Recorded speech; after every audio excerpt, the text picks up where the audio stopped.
Good morning mga ka-farmers. Nandito tayo ngayon sa ating area, ating upo. So ito yung update ng ating upo mga ka-farmers. 6 days after transplanting.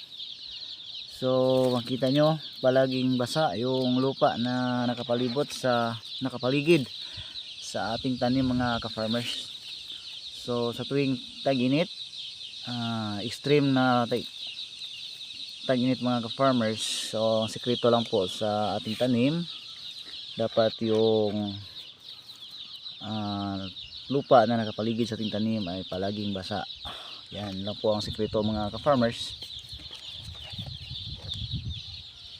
Okay, ito yung area natin sa ating ampalaya. So medyo may paninilaw na yung atip. So ito na yung mukha ng ating upo mga ka-farmers. Meron ng ilang dahon na ito. So 1, 2, 3.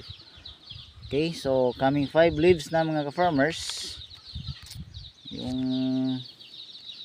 maliban sa unang dalawang dahon na lumalabas yung pagsibol mga ka-farmers. So hindi lang uniform yung ating tanim kasi meron pang still developing yung dahon mga ka-farmers. So tulad dito, so 4 leaves pa siya. So merong 5, merong 4 leaves. So still developing pa yung iba mga ka-farmers, yung dahon nila. So dito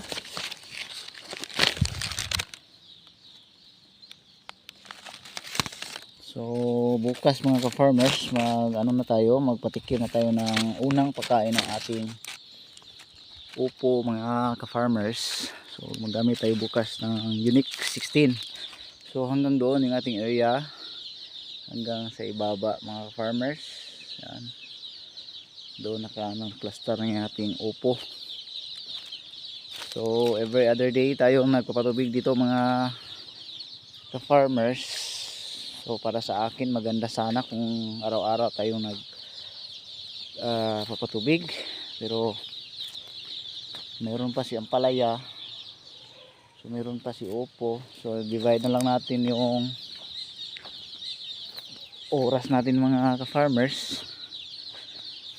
So ang ganda ng paglaki ng ating upo. So dapat hindi pa natin kunin yung nakaharang na lukay mga ka-farmers para hindi pa masyadong mainit, tamaan ng init ang ating tanim. So ayan, so yung lupa is basang basa. So hintay lang tayo ng ilang araw mga ka-farmers, kasi tulad lang ito ng ampalaya, after 45 days, so 40 to 45 days to 50 days mag-harvest na tayo. So yun ko, first time ko kasi ngayon mga ka-farmers na nagtatanim na ganitong uri ng gulay. So hopefully magawa natin ng ating tamang pag-aalaga sa ating ampalaya upo mga ka-farmers. So ayan, napakaganda. So ayan, so maganda talaga pag may nakatakip na dahon na laya ng lukay mga ka-farmers. Oops. So ito, ganun pa rin. Ayan.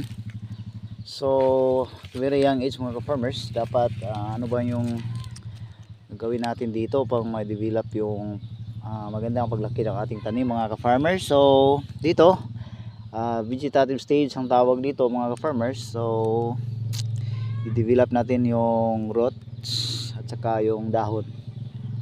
So roots development,